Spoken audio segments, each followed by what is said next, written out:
الرحمن الرحیم۔ اللہ رب العزت کے فضل سے اور اس کے کرم سے مالک کائنات کا جتنا شکر ادا کیا جائے کہ کم ہے۔ اللہ رب العزت نے اس وقت ہمیں بستروں کے اوپر جانے کی توفیق نہیں دی بلکہ اپنے گھر میں کھڑے ہونے کی توفیق عطا فرمائی۔ یہ بھی اس کا فضل عظیم ہے۔ آج آپ دیکھ لیں کہ کیا ٹائم ہو چکا ہے، مگر اس کے باوجود جن پر اللہ رب العزت کا خاص فضل رحمت ہے وہ ابھی بھی اس کے گھر میں بیٹھے ہیں۔ تو یاد رکھیے گا کہ اللہ رب العزت اپنے گھر میں اسی کو بٹھاتا ہے جسے وہ بٹھانا چاہتا ہے۔ یہاں پر ایک مولانا روم رحمۃ اللہ علیہ نے مثنی شریف میں ایک حکایت کو بڑی نقل فرمایا تھا۔ تو وہ فرماتے ہیں کہ ایک اللہ کے ولی تھے۔ اللہ کے ولی وہ دریا کے کنارے بیٹھے ہوئے تھے۔ کس کے کنارے؟ پیچھے تھوڑا سا آگے آ جائیں، آپ تو بیٹھے ہیں، چلو ٹیک لگا کے، باقی آگے آ جائیں، تھوڑا سا آگے تشریف لے آئیں تاکہ تھوڑا سا ذوق بن جائے۔ ایک اللہ کے ولی تھے، وہ دریا کے کنارے بیٹھے ہوئے تھے۔ بڑی دیر گزر گئی، اللہ کے حضور التجائیں کرتے رہے، دعائیں کرتے رہے کہ باری تعالیٰ میری توبہ کو قبول فرما۔ تو انہوں نے علامت یہ بنا رکھی تھی، یہ مولانا روم رحمۃ اللہ علیہ فرماتے ہیں کہ انہوں نے ایک آسا جو تھا، ڈنڈا، وہ دریا کے کنارے گاڑ رکھا تھا اور کہا تھا کہ میرے مالک اگر تو میری توبہ قبول کرتا ہے تو اس کی علامت یہ کہ یہ ڈنڈا اگر ہرا ہو گیا، اس کے اوپر پتے آ گئے تو میں سمجھ جاؤں گا میری توبہ قبول ہو گئی۔ وہ بزرگ بیٹھے رہے، کافی دیر گزر گئی، ایک دن، 2 دن، حتیٰ کہ مولانا روم رحمۃ اللہ علیہ لکھتے ہیں کہ ان کو بیٹھے بیٹھے 1 سال گزر گیا مگر ان کا ڈنڈا ہرا نہ ہوا۔ ابھی 1 سال گزرا تو ایک اور بھی بندہ وہاں پر بھی درویش آ گیا، اس نے بھی اپنا ڈنڈا گاڑ دیا اور اللہ کی بارگاہ میں التجا کی کہ مالک اگر میری توبہ قبول کر لی، اگر میرا ڈنڈا بھی ہرا ہو گیا تو میں سمجھ جاؤں گا میری توبہ قبول ہو چکی ہے۔ ابھی اس نے دعا ہی کی تھی کہ اس کے جو بعد میں آیا تھا اس کا ڈنڈا ہرا ہونا شروع ہو گیا، ایسا ایسا پتے نکلنے شروع ہو گئے۔ اس نے اپنا ڈنڈا اکھیڑا، اپنے گھر چلا گیا۔ یہ جو بزرگ تھا یہ بڑا پریشان ہوا کہ باری تعالیٰ سال ہو گیا تیری بارگاہ میں مجھے بیٹھے ہوئے، وہ آیا تھا، اس نے توبہ کی، اس کی فوراً قبول ہو گئی۔ تو ابھی یہ رات کو سویا ہی تھا، اپنے اس خواب کے اندر وہ دیکھتا ہے کہ اسے سرکار مدینہ صلی اللہ علیہ وسلم کی زیارت نصیب ہو جاتی ہے۔ کریم آقا علیہ السلام نے ارشاد فرماتے ہیں، فرمایا کہ اس بندے کا بیٹھنا ہمیں پسند نہیں لگا، اس لیے اس کا ڈنڈا فوراً ہرا کر کے اس کو بھگا دیا ہے۔ ان کا بیٹھنا، تیرا بیٹھنا مجھے پسند آیا ہے، اس لیے تیرے ڈنڈے کو اس لیے ہرا نہیں کیا، تو جتنی بھی دیر بیٹھے رہے تیرا بیٹھنا ہمیں بہت پسند لگتا، اگر تیرا ڈنڈا بھی ہرا ہو جاتا تو تو بھی فوراً اٹھ کے چلا جاتا۔ تو اللہ رب العزت جن کو اپنی بارگاہ میں بٹھانا چاہتا ہے ان کو پھر بٹھائے رکھتا ہے، پھر تھکاوٹ ہو، جسم ٹوٹ رہا ہو، سر میں درد ہو، نیند کا غلبہ ہو، سب کچھ ہو، مگر اللہ رب العزت چاہتا ہے کہ یہ میری بارگاہ میں بیٹھے رہیں، یہ میری بارگاہ میں بیٹھے رہیں، یہ میرا ذکر کرتا رہیں۔ عزیزان گرامی، اگر میں اپنے بیان کو شروع کرنے سے پہلے آج مختصر سا کروں گا، یاد رکھیے گا کہ ہمارے ہاں مہمان کی کچھ قسمیں ہوتی ہیں۔ بچے کی شادی ہو، کچھ مہمان ایسے ہوتے ہیں کہ جن کو ہم ان ٹائم ولیمے پر بلاتے ہیں، باہر سے آئے، میرج ہال میں ہوئے، وہیں سے چلے گئے۔ کچھ مہمان ایسے ہوتے ہیں کہ جن کو ہم بارات کے ساتھ بلاتے ہیں، مہندی پر بلاتے ہیں، وہ 1-2 دن قبل آ جاتے ہیں۔ کچھ مہمان ایسے ہوتے ہیں کہ جو شادی سے بھی 2-3 دن پہلے آ جاتے ہیں اور شادی کے بعد میں رہتے ہیں۔ اب یہ بلانے میں فرق ہوتا ہے، جو زیادہ قریب ہوتا ہے دل کے رشتے کے، ہم اسے اتنا زیادہ پہلے بلا لیتے ہیں اور پھر اتنا اسے بعد میں بھیجتے ہیں، اسے مشورے کرتے ہیں۔ اور کچھ جو ہوتے ہیں وہ بھی قریب ہوتے ہیں مگر اتنا قریب نہیں ہوتے، ہم انہیں میرج ہال سے ہی واپس ان کو رخصت کر دیتے ہیں، بھیج دیتے ہیں۔ تو جو اللہ رب العزت کی رحمت کے قریب ہوتا ہے، اسی طریقے سے مالک اسے اتنا زیادہ بلا لیتا ہے اور پہلے بلا لیتا ہے۔ ابھی نماز شروع ہونے سے بھی کچھ وقت باقی ہوتا ہے، وہ مسجد میں آ جاتا ہے، نماز ختم ہو چکی ہوتی ہے، سارے دعائیں مانگ کے چلے جاتے ہیں، وہ بندہ بیٹھا رہتا ہے، پتہ چلتا ہے وہ مولا کے اتنا قریب ہے۔ کچھ لوگ ایسے ہیں کہ وہ نماز جمعہ ہوتا ہے تو وہ 2 رکعت پڑھ کے بھاگ جاتے ہیں، یہ ان کے بس کی بات نہیں ہے کہ وہ چلے جاتے ہیں، وہ بٹھانا نہیں چاہتا، وہ کہتا ہے ٹھیک ہے پڑھ لی، بس پوری ہوگی آپ جائیں۔ تو جن کو وہ بٹھانا چاہتا ہے، وہ جمعہ ہو، محفل ہو، نماز ہو، عبادت ہو، ذکر ہو، وہ پہلے آتے ہیں اور بعد میں جاتے ہیں۔ کیوں؟ وہ علامت ہوتی ہے مالک چاہتا ہے یہ میرے پاس بیٹھے رہیں، ان کا بیٹھنا مجھے پسند آتا ہے۔ عزیزان گرامی قدر، ایک مرتبہ درود پاک پڑھ لیں، ہم آج کا درس شروع کرتے ہیں۔ الصلاۃ والسلام علیک یا سیدی یا رسول اللہ وعلی آلہ وصحبہ یا حبیب۔ یہ آج کے دورہ قرآن پاک میں، اور مجھے امید ہے کہ تقریباً جتنے بھی دوست بیٹھے ہیں سب نے پڑھا ہوگا کہ پہلا ہے مسائل وضو اور تیمم کے حوالے سے اور عدل و انصاف کا حکم کے حوالے سے۔ یاد رکھیے گا قرآن مجید فرقان حمید کے اندر ہمیں بے شمار موتی ملتے ہیں، وہ علیحدہ بات ہے ہم اپنی جولی میں کتنے ڈال پاتے ہیں، کتنے رہ جاتے ہیں۔ تو یہ آیت نمبر 6 نمبر آیا ہے ایک مبارکہ ہے، اور 6 نمبر آیا ہے مبارکہ میں اللہ رب العزت نے، یہ پارہ بھی چھٹا پارہ ہے جس میں رب کائنات نے ارشاد فرمایا کہ لوگوں تمہارے اوپر وضو کو فرض کیا گیا ہے، اور وضو کے اندر بہت سی ایسی غلطیاں ہوتی ہیں جو ہم عموماً جو ہے وہ نادانی میں میرے جیسے کر دیتے ہیں، جس کی وجہ سے ہماری نماز بھی نہیں ہوتی، ہمارے قرآن کی تلاوت بھی نہیں ہوتی، بلکہ ایون کہ یہاں تک کہ اگر وضو کامل نہ ہو تو رب کے قرآن کو ہاتھ لگانا وہ بھی حرام، نماز پڑھنا بھی حرام، یہ شریعت مصطفیٰ کا مذاق بنانا ہوتا ہے۔ تو میں وضو کا طریقہ جو ہے وہ ایک دفعہ عرض کر دیتا ہوں۔ یاد رکھیے گا کہ وضو کی جتنی بھی سنتیں ہیں، مستحبات ہیں، سب کو مومن کے لیے، عاشق کے لیے ادا کرنا ضروری ہے۔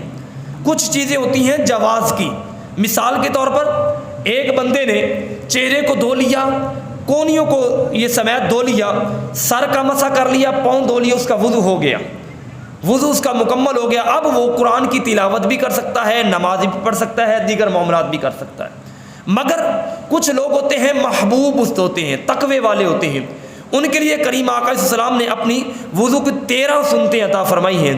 سب سے پہلے نیت کرنا، وضو کی میں نیت جس انداز میں بھی کر رہا ہوں، مثال کے طور پر نماز کے لیے، عبادت کے لیے، تلاوت کے لیے، کوئی بھی احکام ہے اس کی نیت کرنا، یہ سنت مبارکہ ہے۔ پھر بسم اللہ شریف پڑھنا، سرکار مدینہ صلی اللہ علیہ وآلہ وسلم نے ارشاد فرمایا جو وضو کے شروع کرنے سے پہلے بسم اللہ شریف پڑھ لیتا ہے، وہ مالک کائنات اپنے فرشتوں کو بلا لیتا ہے، اور بلانے کے بعد ان کو یہ آرڈر جاری کرتا ہے کہ فرشتوں، یہ بندہ جس عضو کو دھوتا جائے یہ پانی سے دھوئے گا، تم اس کے گناہوں کو دھو دینا۔ اب مثال کے طور پر بندے نے وضو کیا، بسم اللہ شریف پڑھی، اس نے ہاتھ دھوئے، مالک ہاتھ کے گناہ معاف فرما دیتا ہے۔ کونی دھوئی، کونی کے گناہ، چہرہ دھویا، چہرے کے گناہ، آنکھ کے گناہ، اسی طریقے سے الغرض جتنے بھی عضو بندہ دھوتا چلا جاتا ہے، یہاں بندہ پانی سے دھو رہا ہوتا ہے، وہاں وہ اپنی رحمت سے اس کے گناہوں کو دھو رہا ہوتا ہے۔ اور پھر دونوں ہاتھ کو دھونا کلائیوں تک، یہ سنت ہے۔ انگلیوں میں خلال کرنا، یہ عموماً عام طور پر یہ پوروں کے اندر یہ جگہ خالی رہ جاتی ہے، خشک رہ جاتی ہے۔ کلی کرنا، یاد رکھیے گا کلی ایک مسواک کے مشابہ قرار دی گئی ہے۔ کریم آقا علیہ السلام نے ارشاد فرمایا کہ اگر میری اپنی امت پر مجھے دشواری نہ ہو، خوف نہ ہو، تو میں ہر نماز کے ساتھ مسواک کو فرض قرار دوں۔ یعنی کہ اتنی چاہت تھی مصطفیٰ کو مسواک کے ساتھ، لیکن ہمارا خیال کیا کہ کہیں یہ ان کے اوپر دشواری نہ ہو جائے، تو کلی اچھے طریقے سے کرنا، شہادت کی والی انگلی کے ساتھ اس کو اوپر کی جانب، نیچے کی جانب اچھے طریقے سے، منہ کی سمیل جو ہے وہ ختم ہو جاتی ہے اس کے ساتھ۔ یہ 3 دفعہ کلی کرنا، پھر مسواک کرنا، ناک میں پانی چڑھانا۔ کئی آدمی ہوتے ہیں کہ وہ ناک میں پانی لیا، ہلکا سا اوپر کیا، وہ سمجھ جاتے ہیں کہ ناک میں پانی چڑھا دیا۔ یہ سخت ہڈی تک چڑھانا یہ سنت مصطفیٰ ہے، اور اس کے اندر رطوبت ہوتی ہے، کوئی بھی چیز ہے تو وہ اچھے طریقے سے اس کو صاف کرنا یہ سنت مصطفیٰ ہے۔ پھر داڑھی مبارک کا خلال کرنا، داڑھی کا خلال جو ہے عموماً اگر کئی جنوں کی چھوٹی داڑھی ہے ان کو داڑھی کو اچھے طریقے سے وہ اندر تک تہ تک اس کا پانی جانا یہ ضروری ہے، لیکن جن کی بڑی داڑھی ہے، جس طریقے سے میری ہے گھنی داڑھی ہے، اس کے نیچے کی طرف سے انگلیاں کے ساتھ، پوروں کے ساتھ اس کا خلال کرنا، تاکہ اچھے طریقے سے پانی جو ہے وہ جڑوں کے ساتھ مس ہو جائے۔ اور پھر اسی طریقے سے پورے سر کا مسح کرنا۔ سر کے مسح کے لحاظ سے میں ایک دفعہ پریکٹیکلی آپ کو عرض کر دیتا ہوں تاکہ ہمارا بہتر انداز میں یاد رکھیے گا۔ سب سے پہلے آپ نے یہ 3 انگلیاں لینی ہیں۔ کتنی انگلیاں؟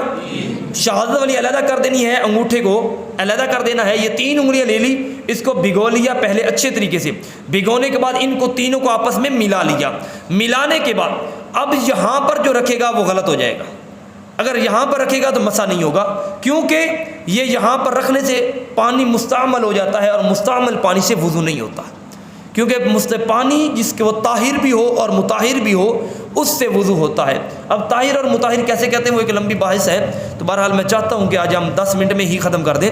تو بہرحال یہ مسا جو ہے یہاں سے شروع کیا جائے جہاں سے بال شروع ہوتے ہیں، اور ایک آدمی ہے جس کے عموماً بال یعنی کہ سر پہ نہیں ہوتے، یا یعنی کہ بال جڑ جاتے ہیں عمری کی وجہ سے، تو جہاں سے عموماً بندے کے بال شروع ہوتے ہیں وہ لی جائے۔ عموماً عام طور پر بندے سے یہاں کے بال شروع ہوتے ہیں، چاہے اس کے بال ابھی یہاں سے شروع ہو رہے ہیں یا کہیں سے بھی ہو رہے ہیں، لیکن عموماً عام طور پر بندے سے جہاں کے بال شروع ہوتے ہیں وہیں سے شروع کرے۔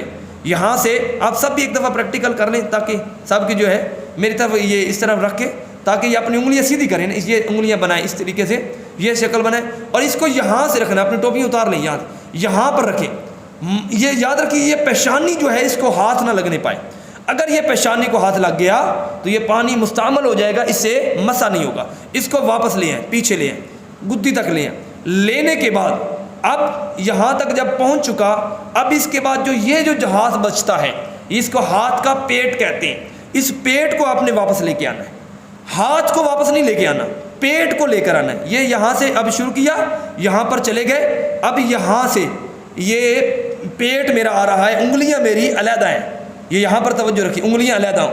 اس کے بعد اب یہ 2 انگلیاں بچ گئیں جو پورے سر کو مس نہیں کیا، ایک انگلی کو کان میں ڈالیں، اس کو کان کے اندر سے اس طریقے سے، اور ایک جو ہے انگوٹھے کا پیٹ اس کو باہر سے کریں، اور پھر یہ پشت بچ گئی، پشت کے لحاظ سے بھی یہ بیک سائڈ سے کرنا ہے، یہ مسا کرنا ہے۔ بعض دوست ہوتے ہیں کہ وہ پورا کر دیتے ہیں، اور پورا کرنا یہ منع ہے، یہ گناہ ہے، صرف پیچھے سے ہلکا سا، صرف جتنی پیچھے سے گردن ہوتی ہے وہاں تک۔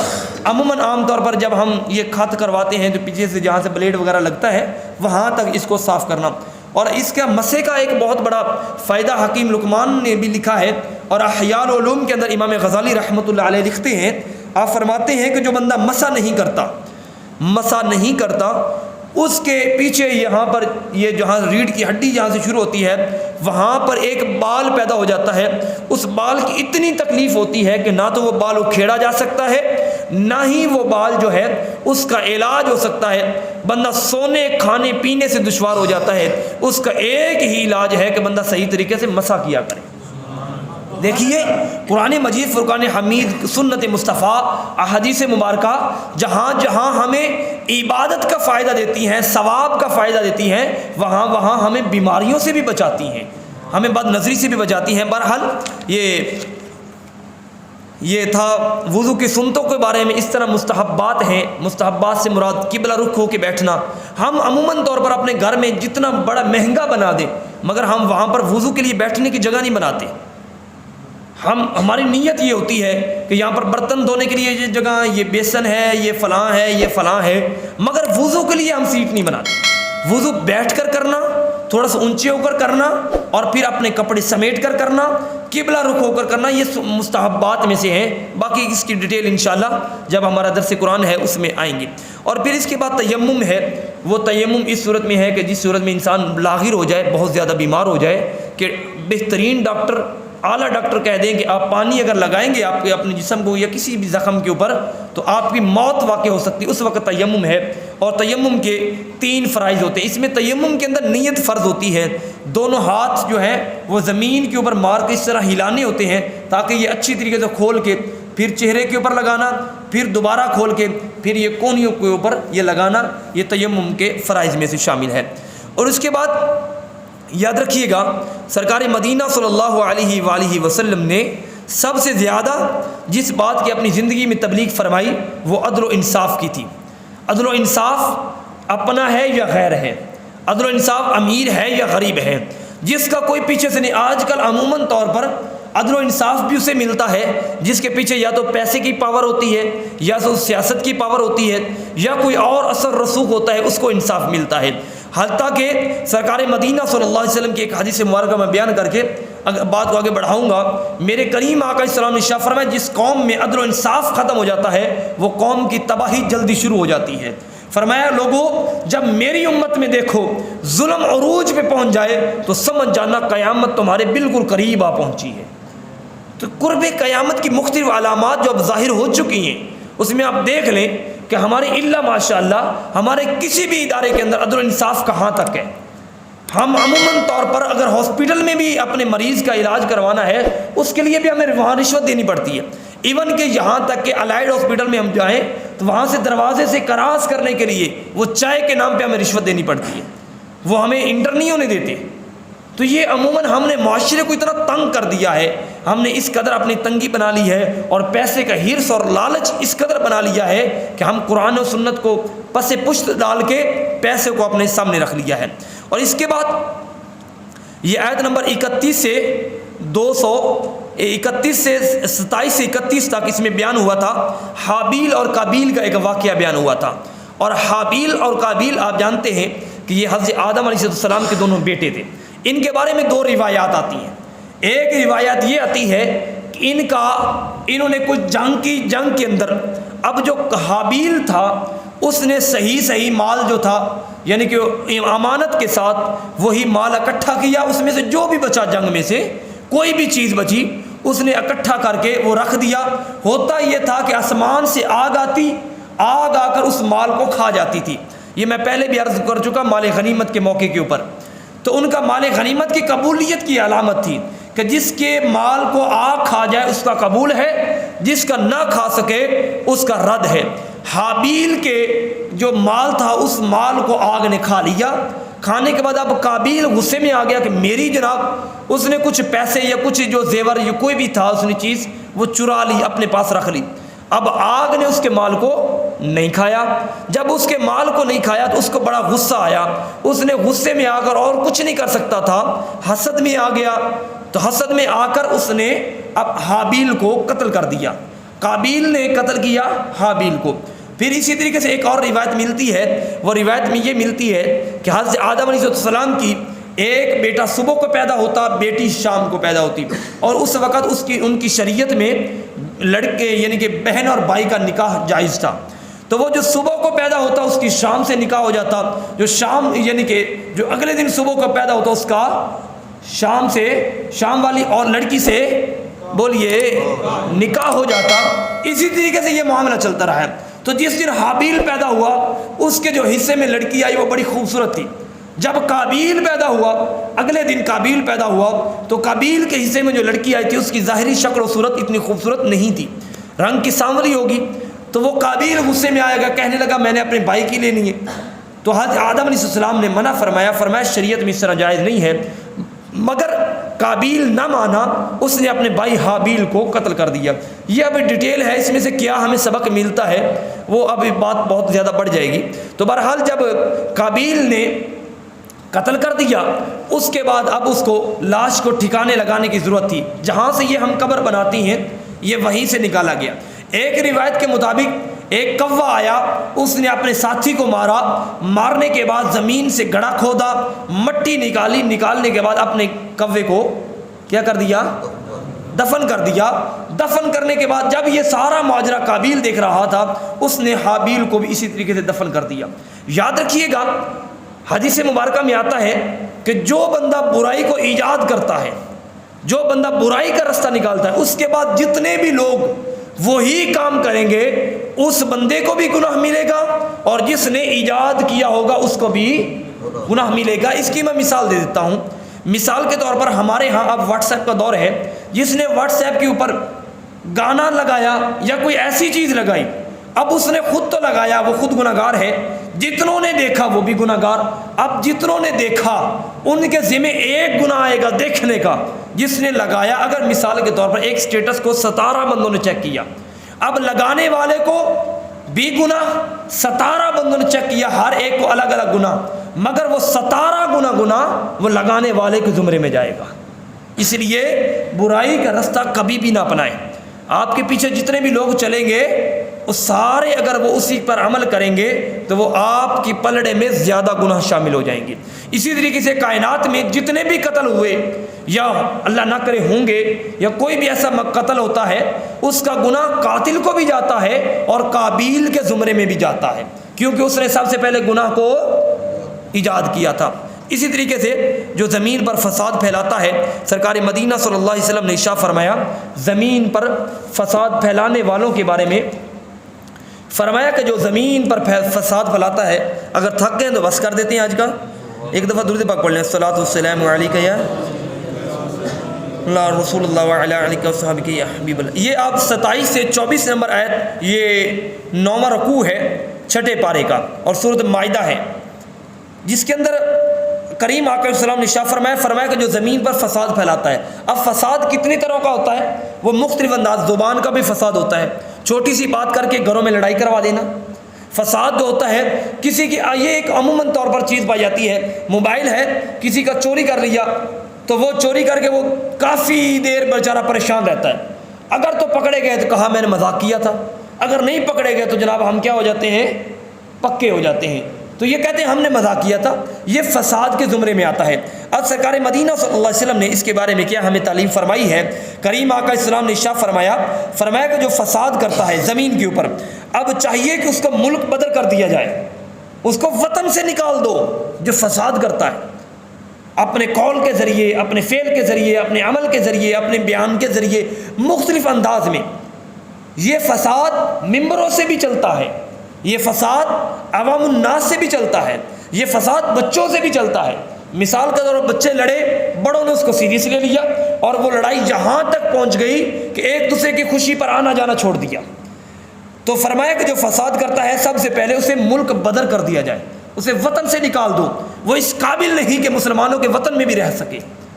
کتنا بڑا یعنی کہ جرم ہے فساد کرنا۔ اور پھر فرمایا اور اس کے بعد بھی اگر وہ باز نہ آئے اس علاقے میں بھی جا کے، فرمایا پھر اس کا الٹی سمت اس کے پاؤں اور ہاتھ کاٹ دیے جائے۔ مثال کے طور پر دایاں ہاتھ کاٹا جائے تو بایاں پاؤں، اگر بایاں پاؤں کاٹا جائے تو دایاں ہاتھ کاٹا جائے، یعنی کہ الٹی سمت اس کا۔ پھر فرمایا کہ اگر پھر بھی نہ باز آئے اس کو پھانسی پر لٹکا دیا جائے جو فساد کرنے والا ہے۔ مالک کائنات کی بارگاہ میں دعا ہے اللہ فسادیوں سے محفوظ فرمائے۔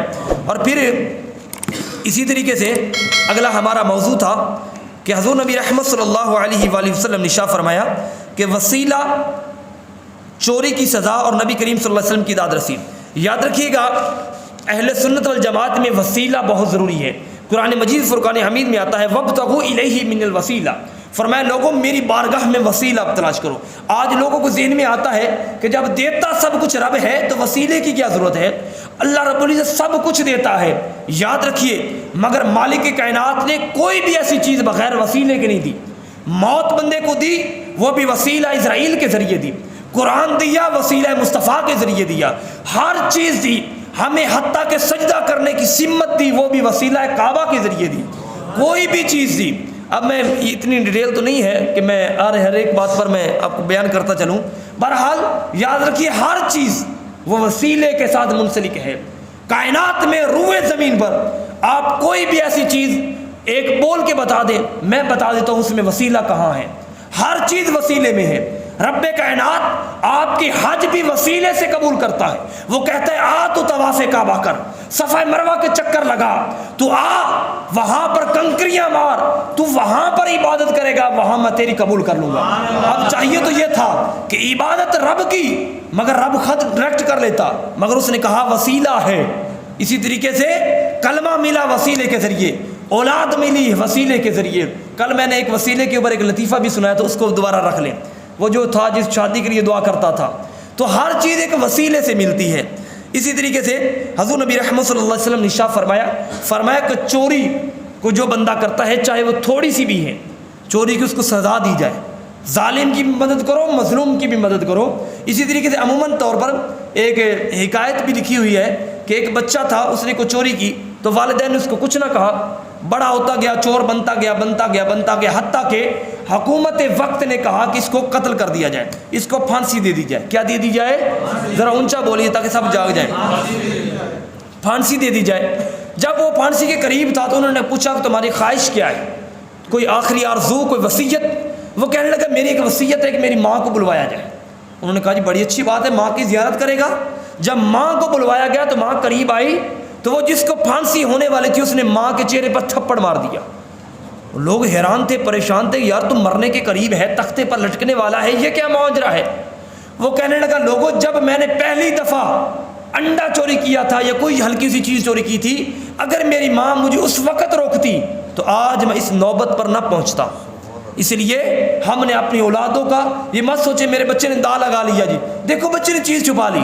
عموماً طور پر بیٹا ہم اپنے بچوں کی کیا تبلیغ کرتے ہیں، میرے سمیت ٹافی ہے بیٹا چھپا لو، کوا لے لے گا، فلاں چیز چھپا لو فلاں آ جائے گا، اس کو صلاح اس ڈر سے دینا باہر فلاں آیا ہے، تو شروع میں ہی ہم اس کے ذہن میں وہ ایک چوری والا کنسپٹ پیدا کر دیتے ہیں، تو لہذا اس سے بچنا ضروری ہے۔